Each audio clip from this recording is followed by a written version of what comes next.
There is one characteristic about people that if you insult, there is no coming back from it.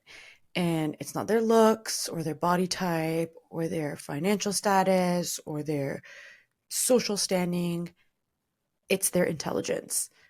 Insulting someone's intelligence or making them feel dumber than you is one of the worst things you can do because the thought of being unintelligent or less intelligent than someone is unbearable to most people. And with that, let me say hello to all the pretty girls, all the bad bitches, and the two gentlemen who are tuning into this. We are at Law 8. I'm very excited to get into this. Also, I wanted to welcome everybody who's new here, who might have come here from TikTok or Instagram. A few of my posts went viral, and a couple of them didn't go viral, but got a lot of traction over the last month. So I think a lot of people who are tuning in found me through those posts. So welcome and thank you so much for finding me. I'm glad we found each other. Sorry, you guys, my video is coming out really dark, and I think it's because there's a bunch of sunlight behind me. So I'm very sorry if you can't see how good I look. No, I'm kidding. But yeah, I've been trying to mess around with the lighting. I don't know what's going on, so bear with me. But anyway, so I just wanted to say that my couple of posts that went viral or that got a lot of attention, oh my God, you guys, the amount of hate that I got from those reels was crazy. Like I I feel like I have to do an episode just dedicated to that because it's actually so funny. Like the amount of stuff, just nonsense that people said to me was so good. It was so good. And honestly, the funny part is that they helped the reel get more attention because they kept engaging with it. And literally one of my reels got 7 million views. And I think it's mostly because of the hate. So thank you. I mean, I think the haters are in my comments and the supporters and the pretty girls are tuning into the podcast. So I don't think they're here, but yeah, go check it out if you want. It's so funny. But anyway, something I wanted to address was that some people were calling me the female Andrew Tate, and it was guys who I feel like would listen to Andrew Tate. So I'm like, I don't know if this is a compliment or an insult or what do you mean by this? I don't really care. But all I wanted to say was my content is not based on hate. It's not based on hatred towards men. It's not based on hatred towards other women. It's not based on hate. Like I can't hate anybody because I don't hate myself. And I've said this a few other times, but to hate other people, you first need to hate yourself. That is my belief.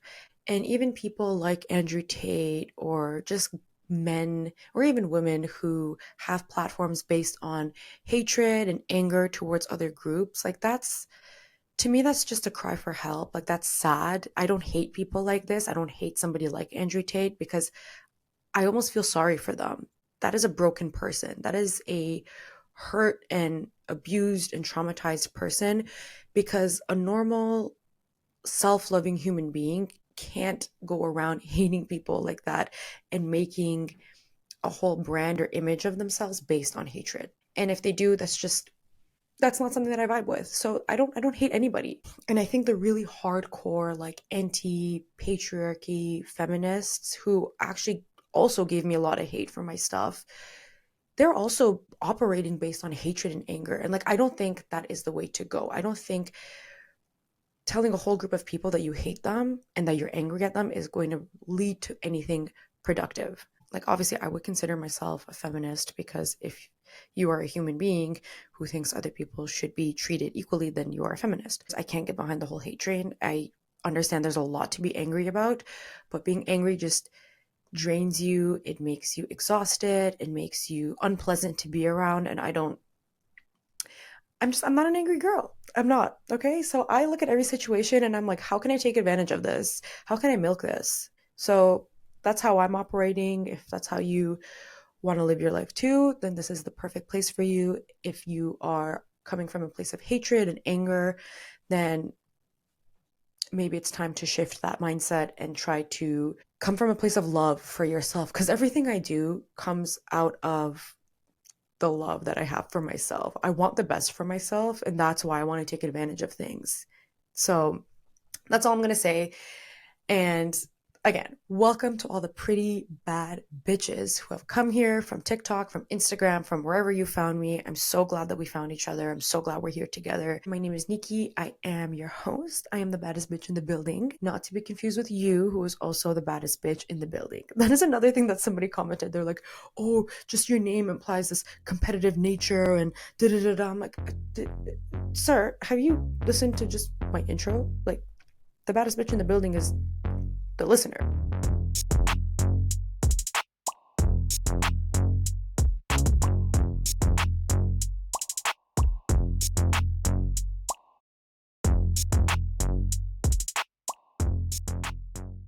So today we're talking about law number 8.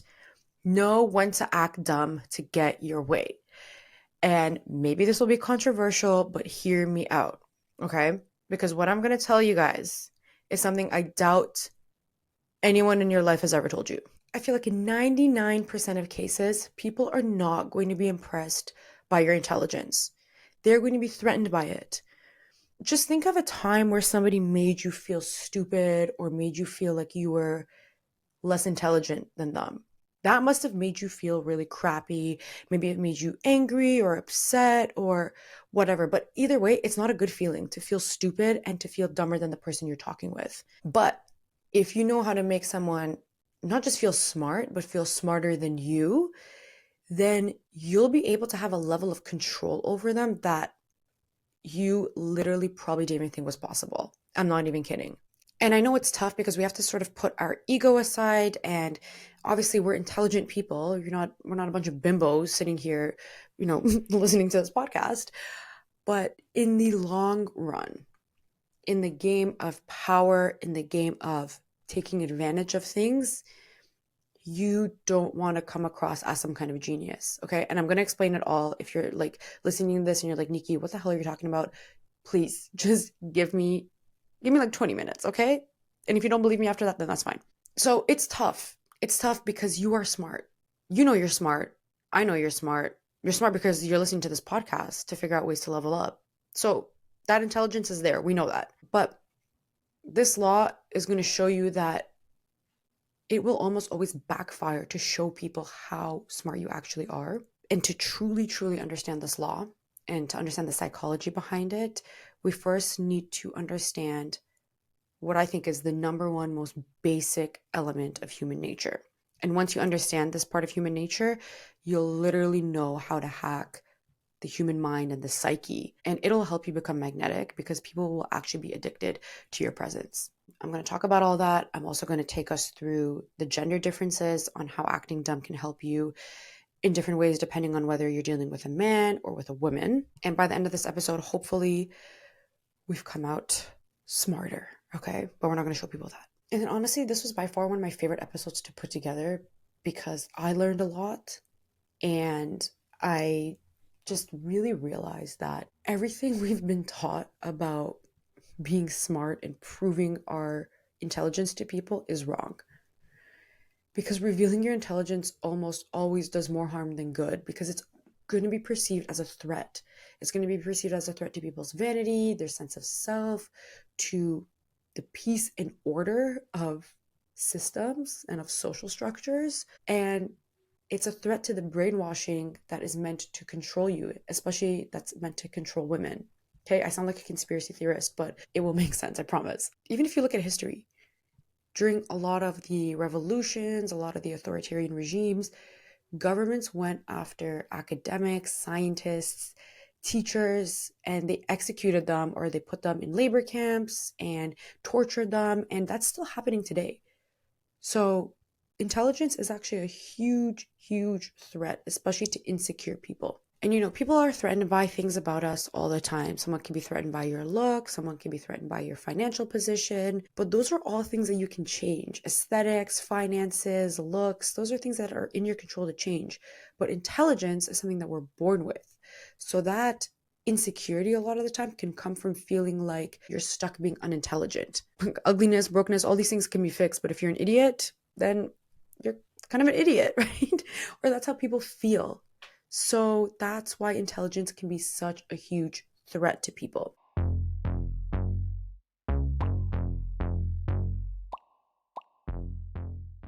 So I've structured this episode a little bit differently from the other ones because at this point I would normally jump into an example.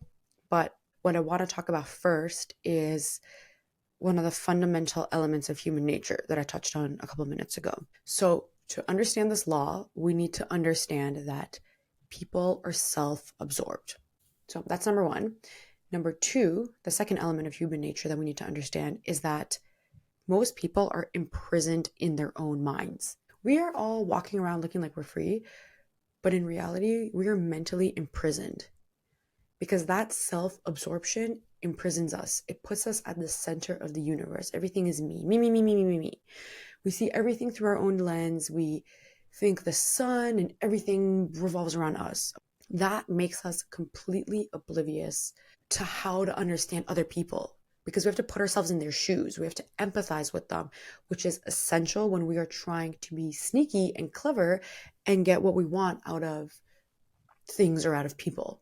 Okay, so we have to come out of that self absorption because when you're interacting with someone, you're entering their universe, right? Where they are the sun and where everything worships or orbits around them. So if you want to be effective in getting what you want, you need to act like you are orbiting them. Okay, you can't just step into someone's universe and then act like you are the sun because there's already a sun there. So going back to human nature, because we're self-absorbed, we are constantly craving attention.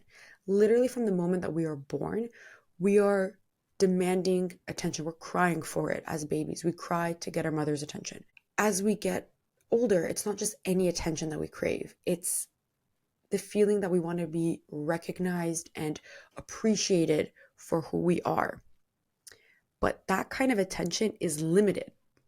And people go their whole lives competing for that kind of attention from their parents, from their teachers, their coworkers, their bosses, their friends, their partners. So knowing all of this, the key to making people like you, and not like you in a pick me way of like, oh, like me, love me, pick me, choose me, but getting people to want to be around you and becoming magnetic so that people crave your attention and crave your presence. The key to doing that is to allow people to take a break from that competition for attention and for feeling appreciated and recognized.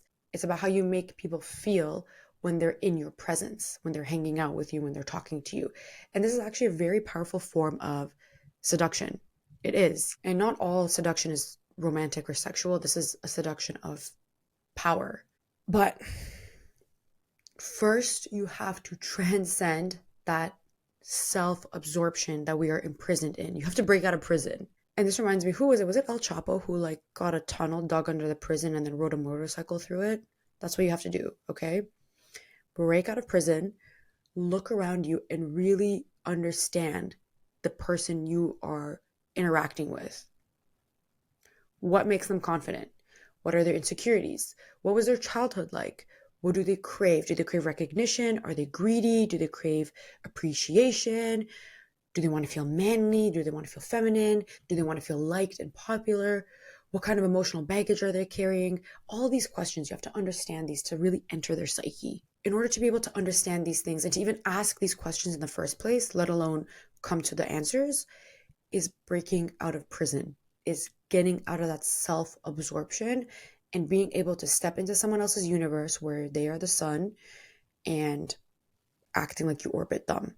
Because the ultimate form of power and seduction is when people want to be around you because of the way you make them feel. They crave your attention like it is a drug. They get addicted to your presence, to your being, to the way that you make them feel.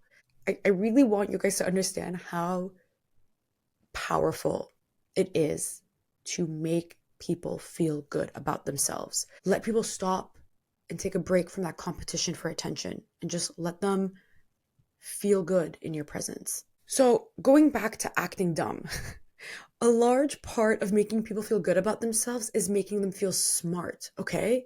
So, that's how this sort of element of human nature is linked to this law.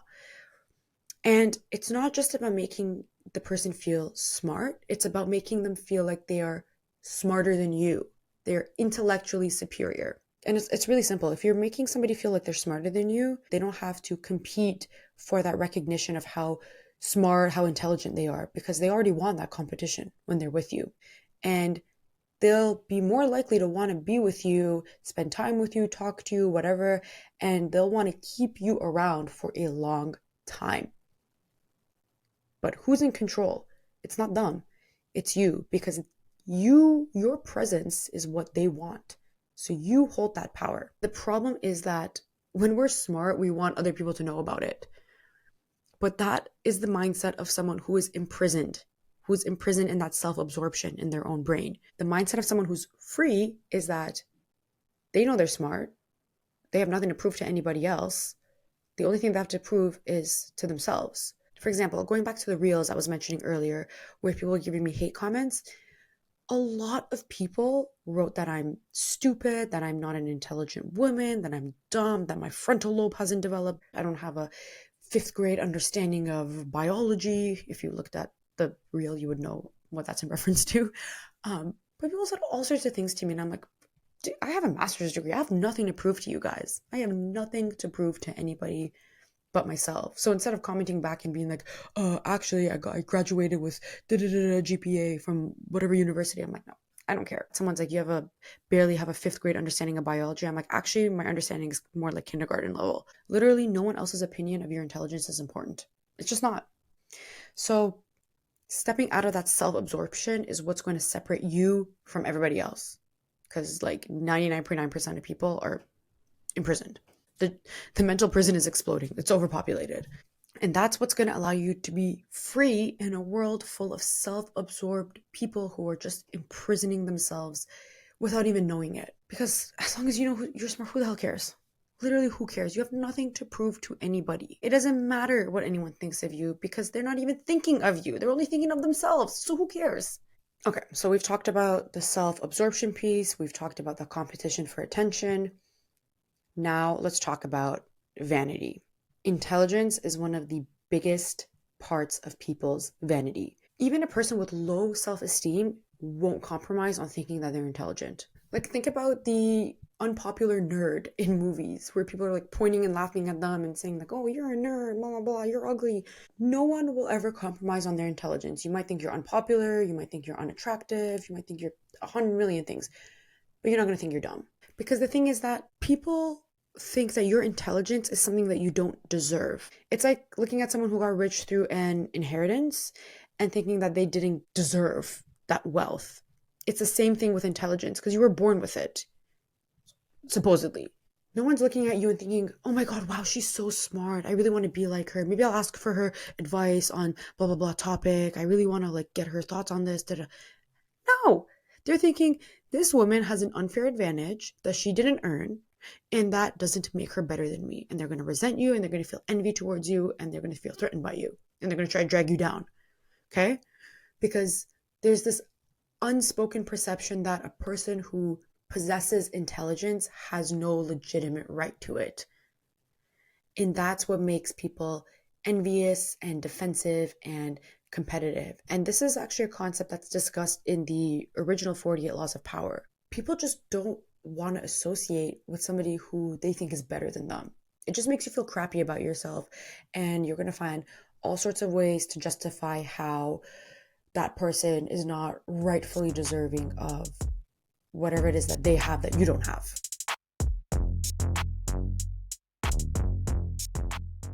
So let's talk a little bit more about applications of this law. And I think this law is really, really important when you're dealing with arrogant people and also people who are above us in rank, like our bosses or even men we're dating or people we're trying to manipulate. Because if you are trying to deceive someone, they will never suspect someone dumber than them to be deceiving them. So if you have an agenda and you're like, I want to get XYZ out of this person, they're not even going to suspect that you are trying to take them for a ride because they're like, oh, she's dumber than me. I have no reason to be concerned. You're not even on their radar. Y'all thought this was going to be an ethical podcast? You know, can't play fair in an unfair world. You just can't. And I think this law is also really important if you're an intimidating women, which I think a lot of us are. If you are accomplished, if you're confident, you probably have this aura of like that intimidates people, especially intimidates men. And when you are an intimidating woman, you're going to piss off men, you're going to piss off women because you come across as a competitor to men, and women are also going to envy you. So it's really important to know when to play your cards right and act dumb when you need to. Because when somebody envies you and feels threatened by you, they're going to do everything in their power to try and drag you down. So let's talk about men first, okay? If you look at mansplaining, even as an example, men love feeling intellectually superior to you. I honestly want to say it's in their nature, which I hate saying, but I feel like there's just something biologically ingrained in men which makes them want to feel better than everybody else, and especially feel better than women. So stop trying to counter mansplain and show men that you know more than them, which we already know you do. But the formula to dealing with men is to make them feel alpha. I hate that I said that word, and make them feel needed. That's it. It's really, really that simple.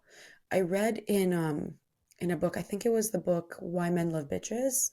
Great book. I recommended it before on this podcast. I'm going to recommend it again. Why Men Love Bitches. I'll link it in the show notes. But I read in that book that talking to men is the same as talking to a 5-year-old child. Imagine making a 5-year-old feel stupid. They'll get mad at you. They'll get defensive. They'll not want to be around you anymore because you make them feel dumb. And talking to men a lot of the time is the same as talking to a 5-year-old child. It's really the same. The formula is the same. It's not that hard. You don't want to make them feel angry or defensive. You want to make them like you and be around you so that you have control over that relationship. So stop trying to fight it and learn how to use it to your advantage. Okay? Instead of humbling men, I know a lot of us want to humble them, want to counter mansplain, want to be like, no, actually, you're wrong. Blah. That's not going to work. That's not going to get you anywhere. Instead of humbling them, learn how to disarm them without them even knowing. And this is another reason I feel like I got a lot of hate on one of my posts, because I said that I'm not going to fight the patriarchy. I'm going to learn how to use it to my advantage. Because when you're fighting against something like the patriarchy, in my opinion, it's never going to go away. This is not a system that's going to be dismantled in our lifetimes or ever, for that matter. And when you're trying to fight against it, you're threatening people's power. You're threatening people who are in positions of power, who are benefiting from the system. And nobody wants to give up power. Nobody wants to give up a higher position to go on a lower position. No one's going to do that. They're just going to piss people off. So my philosophy is using this to your advantage by being smart without them knowing, and just going about your life. That's it. That's it. I'm not fighting against anything. I'm not going to smash my head against a wall. All I'm going to do is try to disarm people quietly and learn how to use things to my advantage that I cannot change. That is it. Anyway, small tangent. But listen, going back to men, they are hunters by nature. You think that because we've evolved that we still don't have Neanderthal brains? You are wrong. If you read a little bit about the brain, you'll know that our brains are still hardwired in a very primitive way, and men are still very much hardwired to be hunters, okay? Which means literally they are predators. The easier they think it is to prey on you, the easier it is for you to turn the tables and be in complete control of them. Okay, so that's what I'm saying. Stop fighting it. Fighting it takes more effort than figuring out how to twist it and use it to your advantage. Because fighting it is never going to work. It's not going to work. By controlling someone's perception of you and making them feel high in your presence, like your presence is a drug, you control the entire relationship. I remember this quote from My Big Fat Greek Wedding, the first one, where the mom said, "The man is the head of the household, but the woman is the neck. And she controls the direction that the head turns in." I freaking love that quote. And it's also one of my favorite movies, but it's so true. I feel like if you were to put a man in an MRI machine while you made him feel very masculine and you made him feel very smart, his brain will literally light up. In any situation, it can be on a date, it can be in a meeting, make the men explain things to you. "Oh, that's so interesting. Can you explain to me how that works?" "Oh, sure thing." And probably says something completely incorrect. Oh, thank you so much. You must be an expert on this topic. You know so much about it. Can I come to you if I have any more questions? Oh, yeah, of course you can. No problem. Anytime. I mean, it's not going to sound exactly like that, but you know what I mean. And then you leave their office or you leave that date, and they're like, wow, I feel really smart. So before we go on to the women, I'll finish this part by saying, think of men's ego as a battery. When you make them feel intellectually superior, it's like you're using a fast charger and getting them to 100% charge. When you compete with them, it's like you're running all your apps on 100% brightness like a boomer using their phone, and it's just going to drain the battery. Now, on to women. Unfortunately, because we live in a patriarchy, women are told that we are in competition with one another. And since we live in a society where women have to do everything, raise children, run a household, work full time, contribute to bills, all of that nonsense, many women are very masculine. And it's not necessarily a bad thing. We all have masculine and feminine energies and tendencies within us, but because women are forced to do so much stuff, we're naturally going to step into that masculine energy. And I feel like this is especially true for women who are in positions of power or who have high powered jobs. Maybe if you have a female boss, this rings a bell. But these women are very masculine. And I'm not saying this in a bad way, I'm just saying this as a fact. Okay. And dealing with masculine women in some ways is similar to dealing with men because they are going to get pissed off if you try to compete with them. And a lot of the time, that masculinity is a way of coping with other things. So you don't want to threaten them. You don't want to make them feel inferior to you. You don't want to make them feel like you're coming for their power or coming for whatever it is that they have because they probably identify very deeply with their job or their high position of power in a company or whatever it is. So that girly feminine act that I was putting on for you earlier, that show that I put on, that's not going to fly with them, okay? Because they're envious of feminine women, because the masculine woman has to do everything. The feminine woman can be soft and be taken care of and be provided for. So do not accentuate your femininity or your softness around them. Still ask them questions, make them explain things, make them show off their knowledge and how smart they are, but don't be as girly. Okay, because that's going to be a threat to them. Just like your intelligence is a threat to them, your girliness or your femininity is also going to be a threat to them. Because I feel like women are harder to manipulate, it's a little bit more difficult dealing with women, masculine or feminine women. It's more difficult dealing with them than it is with men, right? With men, it's a very simple formula. With women, it isn't. So the gist of it is basically with more masculine women, do not show off how feminine you are if you are also a feminine woman. If you are a masculine woman dealing with another masculine woman, again, do not come off as competition to them. Make them always feel smarter than you, intellectually superior to you. Just make them feel like they are above you. You have to get out of that mental imprisonment. Okay, you have to break out of prison and put that self absorption aside to be able to do this because you don't have anything to prove to anyone but yourself. Remember that. The people you're dealing with and who you're trying to make them feel intellectually superior, they have everything to prove. They're the ones who are getting external validation. They're the ones who are craving your presence and craving the way that you make them feel. You are smart. You know you're smart. Nobody else needs to know that. That's it. So at the end of the day, it just really comes down to how you make people feel. It's really not that complicated.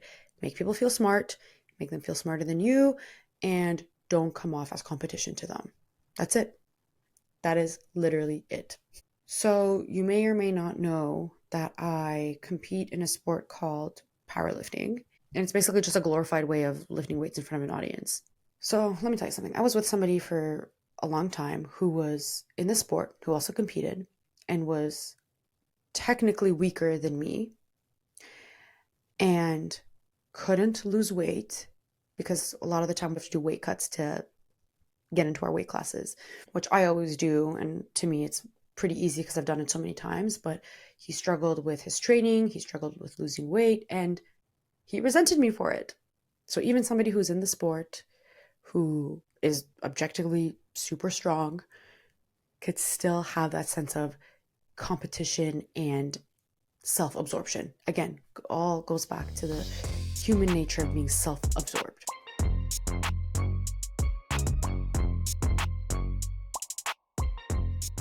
So let's talk about some reversals to this law. Now, like pretty much any other law, this is context dependent. So you want to be mindful of what situation you're using this in. For example, at work, you don't want to come off like a complete idiot, but you want to make your coworkers and your bosses still feel like they are intelligent, like you come to them as mentors or as role models or whatever. You also don't want to come off as a complete fool and blow your cover. So don't act stupid. You have to strike a balance between acting dumb and coming across as an idiot because people also don't want to be around idiots. To avoid looking like a fool, you should always ask yourself, is this going to make this person feel good about themselves? You know, like in the medieval times when the courts of like kings and queens would have like a fool to go around and act like an idiot for entertainment. Like you don't want to be the fool, okay? You just want to make sure that the way you're acting is going to make that person feel good about themselves. Sometimes it serves to show that you are intelligent so you can prove to people if there's some kind of blunder or mistake or damage control that you have to do that you would never have been responsible for that. You're too smart. But you're never showing your intelligence for its own sake. You're only revealing it to achieve a goal. So don't be a bimbo and don't be a know it all. So let me close with this. Showing your intelligence is like showing leg. You want to show a little bit of leg, but if you're fully showing people how smart you are, that's like you're flashing them. So it all comes down to making people feel good about themselves. And in this case, doing that by making them feel intellectually superior because they'll rely on you for how you make them feel. You're also sticking around because they want to keep you close, they want to keep you around. And you're actually able to have access to them so you can get what you want out of them and out of that relationship with that person. And you're doing all this without them even realizing it because you are the one in control. You control the narrative, you control their perception of you. I feel like humans just organize themselves into hierarchies. People are obsessed with hierarchy. So you're maintaining the hierarchy, but it's a hierarchy that you created. So even if you're at the bottom, you're still at the top. You are still at the top because it's you. You're the one who assigned the positions. The outward appearance of something is just the token position of power. If you look like you're at the top, sure, that doesn't mean anything. It's the person who put this person at the top, this person at the middle, this person at the bottom, and then place themselves somewhere in that hierarchy. It's that person who has the power, not necessarily the person who's at the top. All right, thank you all for tuning into this episode. I really hope that this was able to help you unlearn something that we are told incorrectly, which is to prove to everybody how smart you are. Let me know your thoughts in the comments, or as always, feel free to send me a DM on TikTok or Instagram. My DMs are always open. I love hearing from you guys. It's great when I get feedback. So let me know. Maybe you disagreed with this. And if it's not too much trouble, if you can rate this podcast 5 stars so that the algorithm can push it out to other baddies, that would be quite helpful. And other than that, that's it. Just don't forget that you are the baddest bitch in any building you step foot in. All right, until next time, stay bad. Love you. Bye.